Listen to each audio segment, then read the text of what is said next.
Good afternoon, everyone, and Derek. I hope you guys are doing well. So today I'm going to do a presentation for you guys, and I decided to do the topic known as the effort to go to Mars is a fantastic use of humankind's engineering and scientific knowledge. Now, this is a sentiment that I truly believe in, and hopefully I do make a good case of it. And let me share it with you. Okay. So first of all, I believe a lot of the people who are against the sentiment believe that the money is not being spent wisely. And I would argue the opposite. And I feel like humanity has gotten a fantastic return on their investment for all the money they've spent in space. And I'll walk you through a little bit of what I think. So first of all, I don't believe it is a zero-sum game. And mostly because all of the money that we spend on scientific and engineering resources is spent on Earth. So even though it's a lot of the end products end up making its way to orbit, the money is spent here. And all of that money directly goes to people and local economies in which these people work. And that helps multiples of people. So second off, when we reach for new heights, that creates new opportunities. So what do I mean by this? Well, living in space is an extremely difficult thing to do. So in order to live and operate there, it requires us to think of new and innovative solutions to these problems. And many of these solutions that we end up thinking of create products that we use directly or indirectly in everyday life. Something that we use directly every day is going to be stuff such as the global positioning system. So GPS.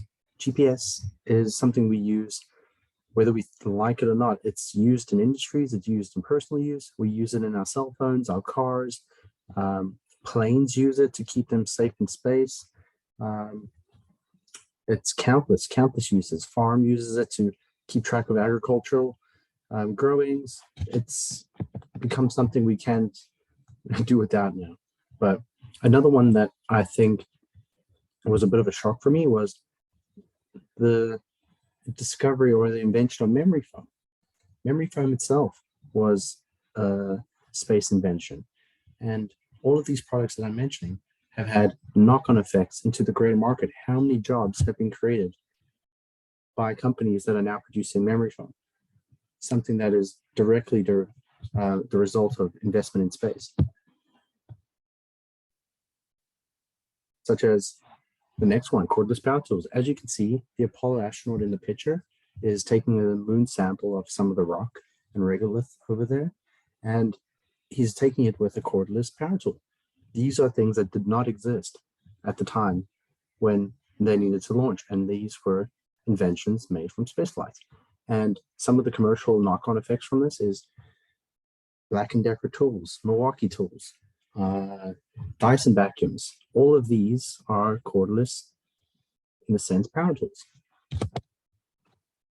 One that I think is probably the most important part of it is water purification. So when astronauts go into space, every single kilogram counts, and they're not allowed to have an endless supply of water like we do here in many places from a tap.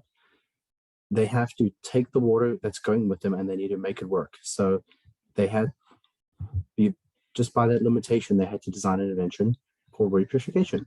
So they use high pressured water to push through filters, and they end up recycling the water that they use and turn it into drinking water again. Now this has saved countless numerous lives over here on Earth. Something that it's hard to put a value on, especially for places that do not have access to fresh water. I'm thinking Saudi Arabia. They heavily rely on such water purification systems. And in order for us to get to Mars, we would need a regular stream of visits and trips leaving every 22 months. Now, this would require us to have a space economy. Now, estimates have put this economy in the next 15 years at $5 trillion. that, like I say, is money that is spent on Earth. So that has a direct benefit for us here. And in the long term, I do believe that we will have the opportunity to take heavy industry and hazardous manufacturing off of Earth. And that would be done on places such as the moon and other bodies, utilizing some of the universe's relatively infinite resources.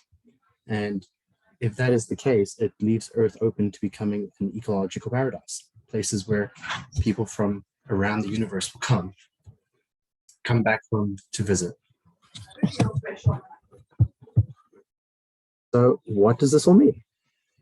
So in order to sort of summarize my presentation, I believe money and resources spent with scientific and engineering knowledge to get us to Mars and beyond, I believe that it is money that is well spent, and it is a fantastic use of this resource because from the examples I've given, the amount of industry and the amount of jobs and the amount of inventions that have benefited the world in general that have come out of spaceflight is something that I think we should be doing more of. And I believe in the end that Mars will be an excellent use of engineering and scientific knowledge.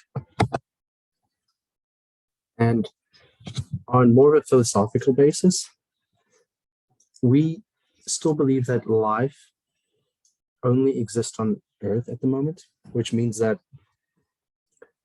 we don't understand how life is formed since we are relatively new to it. We don't have any other life to compare it to. And by going to Mars, this could answer some of the questions of where life came from. And by answering that question, we could figure out where we came from. And for all of that, the other side of it is if we are intelligent life, and if it is as rare as we think it is, we do have a duty in order to extend that light of consciousness. And I believe that it's something that we will do. And on a funny note, we just don't want to end it.